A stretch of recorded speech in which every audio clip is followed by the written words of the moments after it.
Como você se tornou cientista? Já aos 8 anos de idade, eu já sabia que eu queria ser um cientista. E aos 12, eu já sabia que eu queria trabalhar com evolução humana. E isso é uma coisa inexplicável.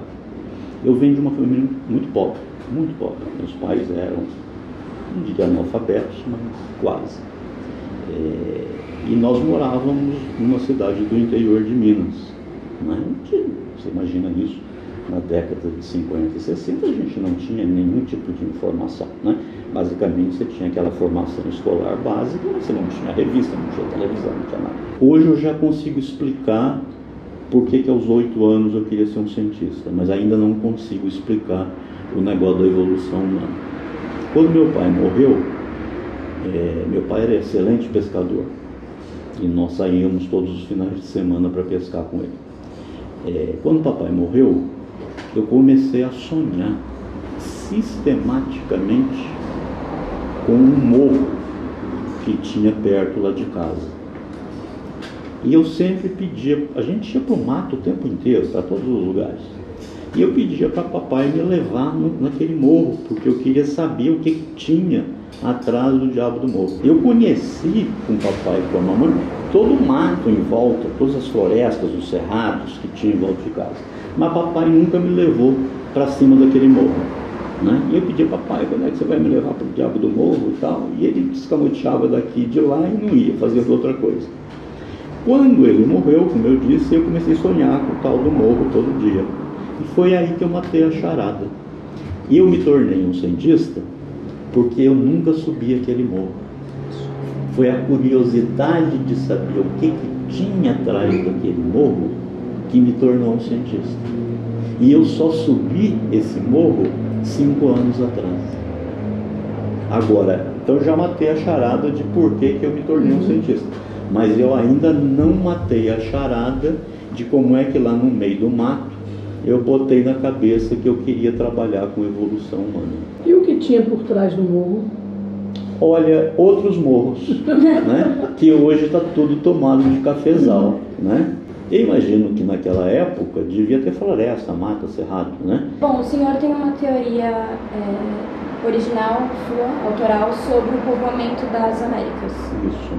Eu queria saber como você imagina que os hominídeos chegaram na América, de que maneira? E também como essa teoria é diferente das outras, por que ela é diferente? Okay. A teoria vigente, pelo menos há 30, 40 anos, né, é que o continente americano foi ocupado por apenas uma leva de populações, né, que nós chamamos de mongoloides, que teriam vindo lá da Sibéria, se vocês quiserem, do nordeste da Ásia, né, teria passado pelo Estreito de Bering, depois descido e ocupado todo o continente americano. Né. De fato, se você analisa os índios atuais, a genética dos índios atuais, né, o DNA dos índios atuais, essa parece ser a hipótese mais provável. Eu fui a primeira pessoa que fez a seguinte pergunta: puxa vida, se no mundo inteiro, né, as pessoas estudam os esqueletos humanos, ou os esqueletos dos hominídeos, se você quiser, né? Se elas estudam esses esqueletos para responder questões de origem, né, das mais diversas, por que isso não acontece na América? Por que se discute arqueologia, linguística, genética e ninguém fala dos esqueletos? Essa pergunta você estava fazendo ali por volta dos anos 80. Final dos anos 80. Na verdade já fazia algum tempo, mas isso ficou mais intenso no final dos anos 80. Eu disse, por que ninguém vê os esqueletos? Né? E aí, a grande desculpa, digamos assim, é que não tem esqueleto antigo na América, então não adianta. Né? E eu sabia de Lagoa Santa desde sempre, desde o final de adolescência, e sabia que os esqueletos de Lagoa Santa eram muito antigos. E aí, a minha grande pergunta foi, o que esses esqueletos dos primeiros americanos diz sobre a ocupação da América? E eu achava que eu ia pegar esses esqueletos, né, analisar esses crânios, né, medindo esses crânios, comparar com a variabilidade mundial e ia chegar a óbvia resposta de que, de fato, teria entrado na América apenas uma leva populacional, né, de mongoloides, que teria dado origem aos índios atuais. E você já na época pensava essa entrada ali em torno de 12 mil anos, por aí, ou não tinha nenhuma ideia? Não, 11, 12 mil anos era o que a gente pensava na época. Uhum. E de certa forma ainda é o que a gente acha, mas enfim, a gente pode chegar lá. Quando saíram os primeiros resultados comparando a população de Lagoa Santa, né, que hoje nós sabemos que está aí entre 11 e 7 mil anos, eu gastei $400 mil da FAPESP para demonstrar isso, nós ficamos absolutamente horrorizados. A gente olhou e a população de Lagoa Santa não se mostrava similar nem aos índios atuais e nem aos mongoloides asiáticos. Nós pensamos, erramos. Nessa época era muito difícil, porque eu trabalhava no Museu Geld. Aí, quando saíam os resultados, tinha que imprimir isso, colocar num malote e mandar de volta para Belém. Quando chegaram os primeiros resultados, eu olhei para o Hector e falei assim, eu acho que esse negócio aqui está errado, nós erramos alguma coisa. Ele falou, por quê? Porque olha aqui, ó, está mostrando que o pessoal de Lagoa Santa tinha uma morfologia craniana parecida com o africano e com o australo-melanésio, e não com mongoloides e nem muito menos com os índios atuais. Para sintetizar, nós rodamos 3 vezes, isso tomou quase 2 meses de trabalho, e aí a gente viu que não era um erro e que era real. Era um achado. Era um achado. Realmente absurdo. E aí eu disse para o Pucciarelli, eu disse assim, olha, nós estamos diante de uma grande descoberta. Para ser muito sintético, eu me concentrei o resto da minha vida científica sobre isso, né? E aí nós analisamos várias coleções de esqueletos antigos na América do Sul e todos confirmaram a mesma coisa. Ou seja, que você tem 2 povos que entraram na América. Um primeiro povo que tem uma morfologia craniana que nós chamamos de generalizada. Né? O Homo sapiens apareceu na África e povoou o resto do mundo, né? Então, até 10 mil anos atrás, mais ou menos, todo mundo tinha cara de africano no planeta todo, né? Por isso que a gente chama de morfologia generalizada. Depois você tem as morfologias especializadas na medida que os processos de raciação começaram. Então você teve essa gente com morfologia generalizada entrando, e mais tarde você teria aí sim a morfologia mongoloide entrando na América, né? Por isso que nós denominamos o nosso modelo de um modelo dos 2 componentes biológicos principais. O nosso chute educado, digamos assim, é que provavelmente a primeira migração teria entrado lá por cima, aí por volta de uns 14 mil, né? E a mongoloide aí por volta de 10, 11 mil anos, né? Você publica esses resultados como artigo científico a primeira vez quando? 1989, na velha e boa Ciência e Cultura. Certo. Que saudade daquela Ciência e Cultura, né? Mas então, professora, a sua teoria ela é diferente das outras porque ela mostra que foram dois migrações, 2 povos que entraram na América. E não um só. Né? E aí a pergunta que se faz bom, eu vou tomar a tua pergunta, quer dizer, por que a gente acha que entrou lá por volta de 14? Porque você hoje tem sítios, um sítio no sul do Chile, datado em 12.300, né? Então a gente dá um descontinho aí de uns 2 mil anos para ter chegado lá no Alasca e chegado no sul do Chile. Bom, gente, a gente teve aí uma mudança de padrão de luz porque o tempo escureceu dramaticamente em São Paulo, a gente estava usando a luz natural, tivemos que adicionar uma luz artificial. Agora, quando eu digo, não é, que os primeiros americanos se pareciam, em termos de feição, né, craniana, com africanos e com austro-melanésicos, em nenhum momento, nem mesmo na primeira publicação lá de 89, não é, a gente sugere qualquer tipo de migração direta da África para cá ou da Austrália para cá. Por quê? Porque nós sabemos, como eu já disse, que essas populações com caribe africano estavam em todo o planeta até 10 mil anos, inclusive na Sibéria. Então, mesmo tendo características, vamos chamar, australo-melanésicas, elas vieram pelo norte, pelo Estreito de Bering. O caminho que você traça, então, é sempre: vem pela América, sai da África, chega no Sudeste Asiático. Certo. Parte dessa população vai para a Austrália. E parte migra para o norte e entra na América. Normalmente os livros didáticos dizem assim, porque a teoria do Walter Neves diz que houve migrações transpacíficas ou transatlânticas para o homem chegar na América. Nunca disse isso, seria uma barbaridade dizer uma coisa dessa. Então eles entraram também pelo Nordeste da Ásia. A outra coisa que se diz, que eu também nunca disse, nem eu, nem o Pucciarelli, nem nenhum dos meus colaboradores depois, é que a Luzia era negra e que esse povo era negro.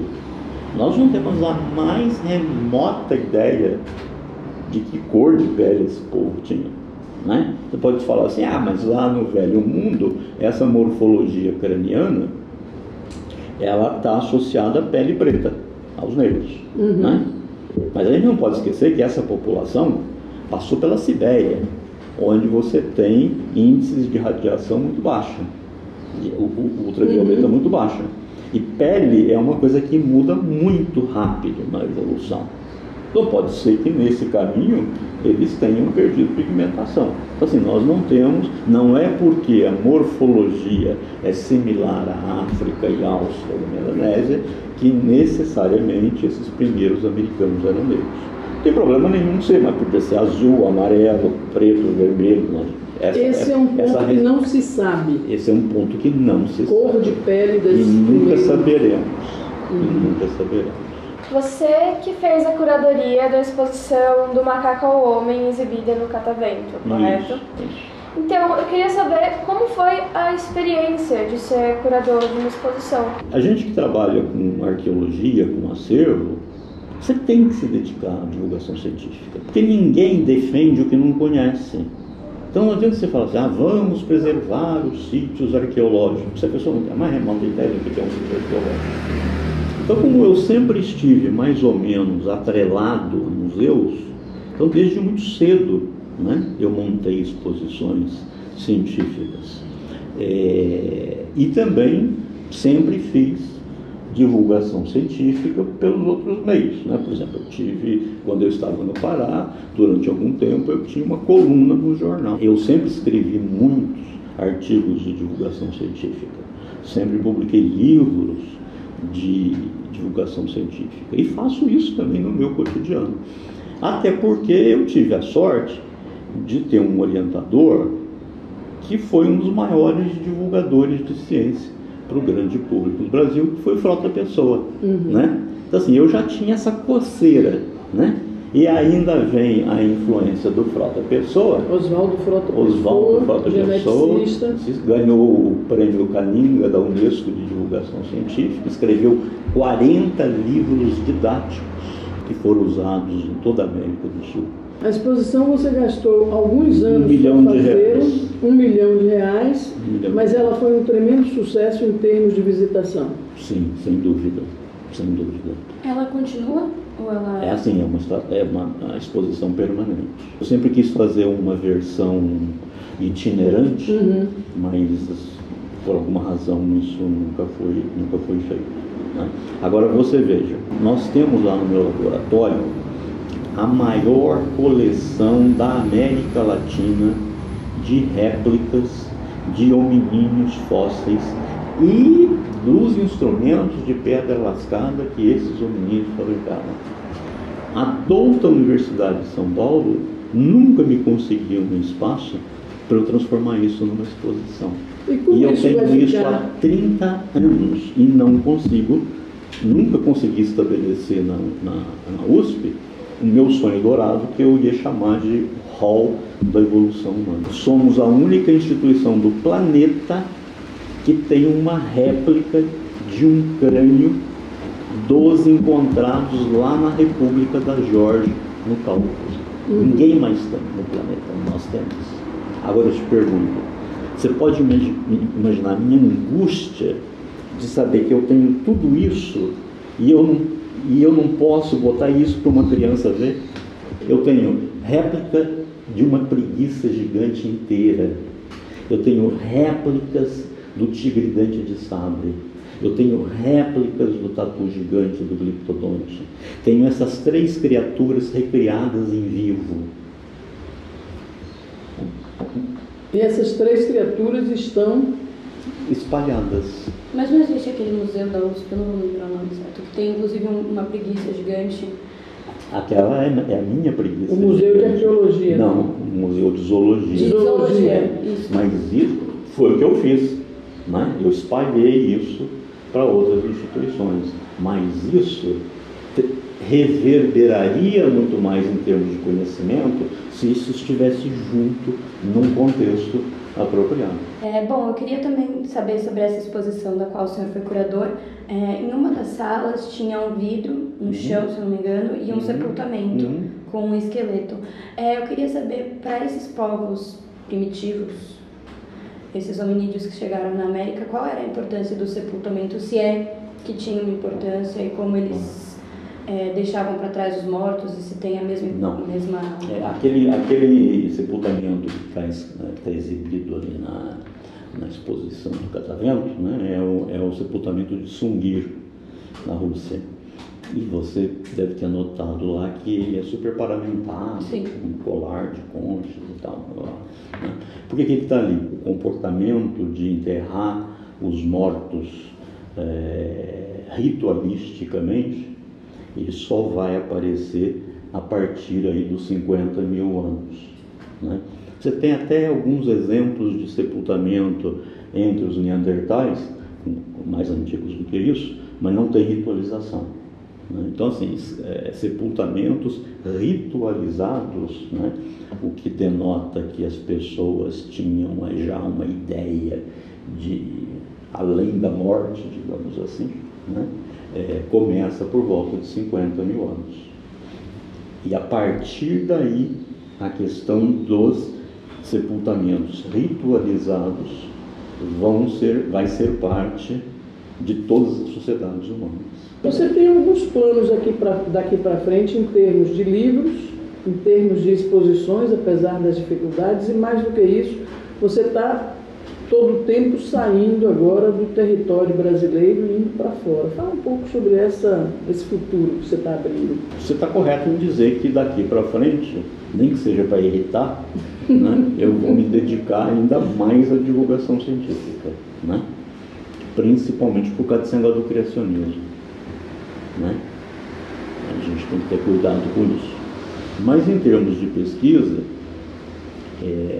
eu praticamente cheguei aos 50 anos com todos os meus sonhos realizados. Não deixei de realizar nenhum sonho que eu tinha em ciência. Mas ainda tinha uma última coisa que eu queria fazer, que era colocar o Brasil no mapa da paleoantropologia. Né? Ou seja, colocar o Brasil na pesquisa dos nossos ancestrais de milhões de anos. Né? Porque na América você está limitado aí a 10, 15 mil anos. E eu consegui fazer isso nos últimos anos. Né? Como?